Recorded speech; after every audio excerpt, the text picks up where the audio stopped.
I found this list. Every Tony Banks single released with each album. So I'm going to just read this because I want to understand why Tony Banks didn't do well in selling his solo albums.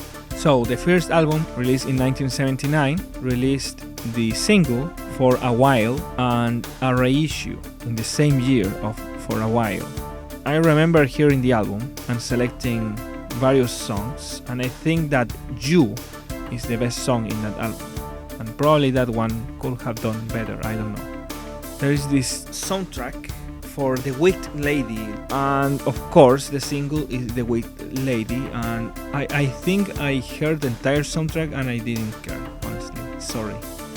It's probably the only Tony Banks album that I haven't heard in a year or something, or I haven't cared. Okay, the next album, The Fugitive, this one I hear a lot. The first single is This Is Love, and the next single is And the Wheels Keep Turning. And I think that those are some very good singles. And This Is Love fits perfectly with the time because it's like a reggae or something. But what I like about this single is this section. The changes in this song are magnificent. I love this song. It's very good. It's the only reggae that I care to listen. And the other song here is The Wheels Keep Turning. And the wheels keep turning.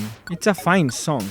Okay, the next album is Soundtracks. You Call This Victory was released in 85 and the album was released in 86. I really like that track for a video game soundtrack, actually.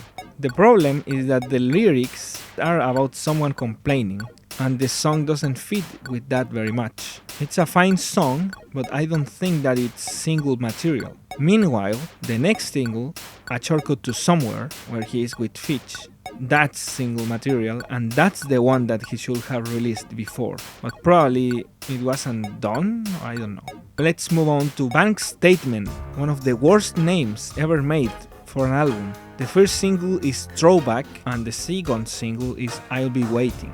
Throwback is an excellent first single to release. The problem is the second single. I think that there was so much potential in that album. Like you have here A House Needs a Roof. This track is 80s pop schlock as it can be, I think. It's excellent, and that could have been a very powerful single. Oh, I forgot to mention this. In the Soundtracks album, there is this song that Tony made with Toya Wilcox, and that track is so good. It's so much better than You Call This Victory and even Shortcut to Somewhere. So Soundtracks was a mistake, okay? There's an ant in my phone. What? Okay, let's move to the big bone of this video, the Steel album. The first single is I Wanna Change the Score.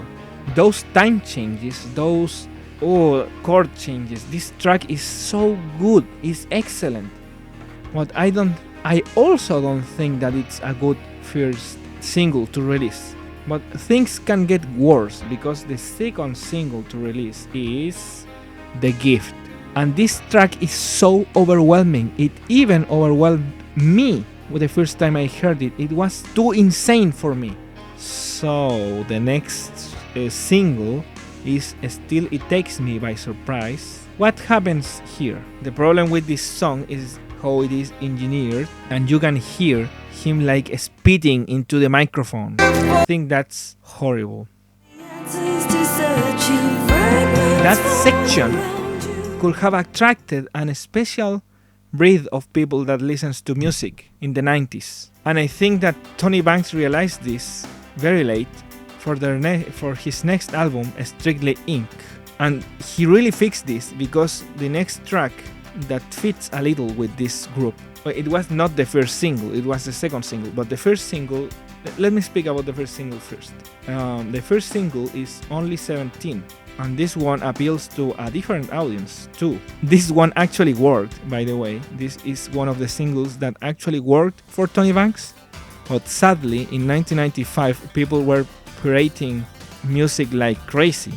So Only 17 did move people to listen to it. But no one actually bought the album, so that's really sad. Okay, Only 17 is as electronic as Tony Banks has ever gotten. And I think that I have heard rumors and legends and remixes of this song that say that this song was actually played. This song was played for people to dance for, but it was remixed, not the original song. So that's a little sad, but at the same time it did really move people to listen to this, and people really liked it, but it didn't sell copies. And the next song, which proves that Water Out of Wine would have worked better for steel, is Walls of Sound. They had to call two extra engineers so they could remix this as Tony wanted it, or whoever wanted this like that. And I find that very interesting. And I think that Strictly Inc. is the only Tony Banks rock album that actually hit the nail with the singles. So that's all for me.